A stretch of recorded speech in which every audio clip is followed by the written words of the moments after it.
ಚಿಕ್ಕಬಳ್ಳಾಪುರ ನಗರದ ಪತ್ರಕರ್ತರ ಭವನದಲ್ಲಿ ಶಾಶ್ವತ ನೀರಾವರಿ ಹೋರಾಟ ಸಮಿತಿ ವತಿಯಿಂದ ಶಾಶ್ವತ ನೀರಾವರಿ ದುಂಡು ಮೇಜಿನ ಸಭೆ ಕಾರ್ಯಕ್ರಮ ಶಾಶ್ವತ ನೀರಾವರಿ ಹೋರಾಟಗಾರ ಆಂಜನೇಯ ರೆಡ್ಡಿ ನೇತೃತ್ವದಲ್ಲಿ ಆಯೋಜನೆ ಮಾಡಲಾಗಿತ್ತು.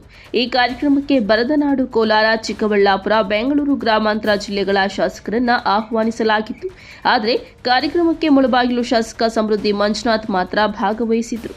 ಇದಕ್ಕೆ ಕೋಪಗೊಂಡ ಹೋರಾಟಗಾರ ಆಂಜನೇಯ ರೆಡ್ಡಿ ಮಾತನಾಡಿ, ಈ ಮೂರು ಜಿಲ್ಲೆಗಳ ಭಾಗಕ್ಕೆ 40 ವರ್ಷಗಳಿಂದ ಕುಡಿಯುವ ನೀರಿನ ಸಮಸ್ಯೆಯ ಬಗ್ಗೆ ಹೋರಾಟ ಮಾಡಿಕೊಂಡು ಬಂದಿದ್ದು, ಚುನಾವಣೆಯ ಮುಂಚೆ ಹೋರಾಟಗಳಿಗೆ ಭಾಗಿಯಾಗಿ ನಂತರ ಚುನಾವಣೆಯಲ್ಲಿ ಗೆದ್ದು ವಿಧಾನಸೌಧ ಮೆಟ್ಟಿಲು ಹೇರಿದ್ದಾರೆ.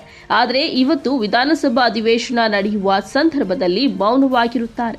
ಮುಂದಿನ ದಿನಗಳಲ್ಲಿ ಹೋರಾಟಗಾರರು ಸರ್ಕಾರದ ವಿರುದ್ಧ ಜೊತೆಗೆ ಇವರ ವಿರುದ್ಧವೂ ಹೋರಾಟ ಮಾಡುವುದಾಗಿ ಎಚ್ಚರಿಕೆ ಕೊಟ್ಟರು. ನೋಡಿ, ಈ ಕೋಲಾರ, ಚಿಕ್ಕಬಳ್ಳಾಪುರ ಮತ್ತು ಬೆಂಗಳೂರು ಗ್ರಾಮಾಂತರ ಜಿಲ್ಲೆಗಳ ನೀರಿನ ಬವಣೆ ಸುಮಾರು 40 ವರ್ಷದ್ದು. ಇಷ್ಟು ವರ್ಷಗಳಿಂದ ಹೋರಾಟ ಮಾಡ್ತಿದ್ರು, ಇಲ್ಲಿವರೆಗೂ ಯಾವುದೇ ಯೋಜನೆ ಬಂದಿಲ್ಲ, ಏನೂ ಪರಿಹಾರ ಸಿಕ್ಕಿಲ್ಲ. ಹಾಗಾಗಿ ಅನೇಕ ಸಾರಿ ಈ ಚುನಾವಣೆ ಬಂದಂಥ ಸಂದರ್ಭದಲ್ಲಿ ಭರವಸೆಗಳು ಕೊಟ್ಟಂಥ ರಾಜಕಾರಣಿಗಳು ಅಧಿಕಾರ ಹಿಡಿದು ವಿಧಾನಸೌಧಕ್ಕೆ ಹೋದ ತಕ್ಷಣ ಅದನ್ನೆಲ್ಲ ಮರೆತಿರುವಂಥದ್ದು ನಮ್ಮ ಕಣ್ಮುಂದೆ ಇದೆ. ಅನೇಕ ಸಾರಿ ನಮ್ಮ ಏನು ನೀರಾವರಿ ಹೋರಾಟದ ಅನಿರ್ದಿಷ್ಟಾವಧಿ ಧರಣಿಗಳಿಗೂ ಸಹ ನಾವು ಮುಂದು ತಾನು ಮುಂದು ಅಂತೇಳಿ ಪಾದಯಾತ್ರೆಗಳ ಮೂಲಕ, ಟ್ರ್ಯಾಕ್ಟರ್ ರ್ಯಾಲಿಗಳ ಮೂಲಕ, ಬೈಕ್ ರ್ಯಾಲಿಗಳ ಮೂಲಕ ಬಂದು ನಮಗೆ ಬೆಂಬಲ ಕೊಟ್ಟು ಹೋಗಿದ್ದಾರೆ, ಗೆದ್ದಿದ್ದಾರೆ. ಆದರೆ ಇವತ್ತು ಹೋಗಿ ವಿಧಾನಸಭಾ ಅಧಿವೇಶನ ನಡೆಯುವಂಥ ಸಂದರ್ಭದಲ್ಲಿ ಮೌನವಾಗಿರ್ತಾರೆ.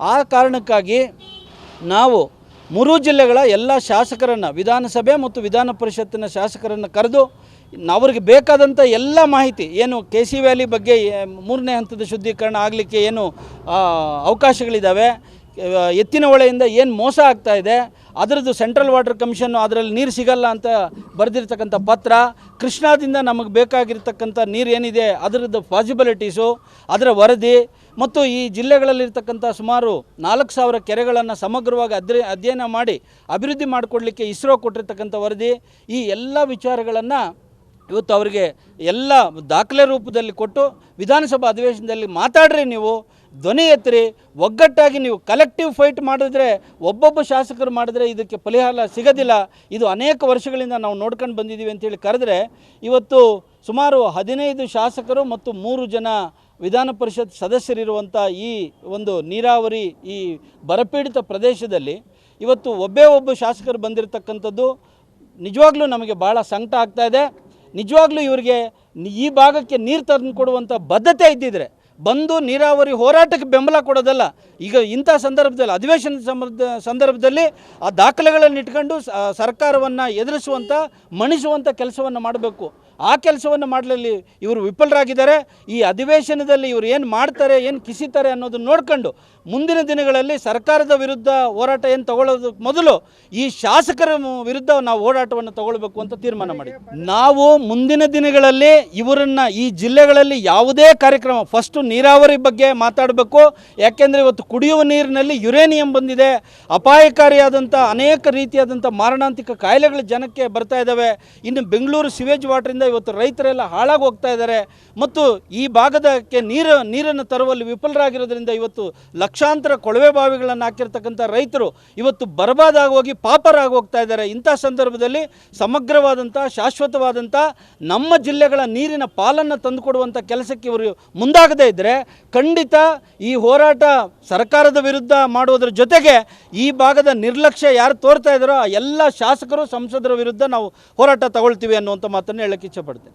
ಈ ವೇಳೆ ಮುಳಬಾಗಿಲು ಶಾಸಕ ಸಮೃದ್ಧಿ ಮಂಜುನಾಥ್ ಮಾತನಾಡಿ, ಮದುವೆಯಾದ ಮೇಲೂ ಯಾರಾದರೂ ಐ ಲವ್ ಯು ಅಂತ ಹೇಳ್ತಾರಾ? ಮದುವೆಯ ಮುಂಚೆ ಹೇಳುವುದು ಹಾಗೆಯೇ ಇವರ ಬದುಕು ಹಾಗೇ ಆಗಿರೋದು.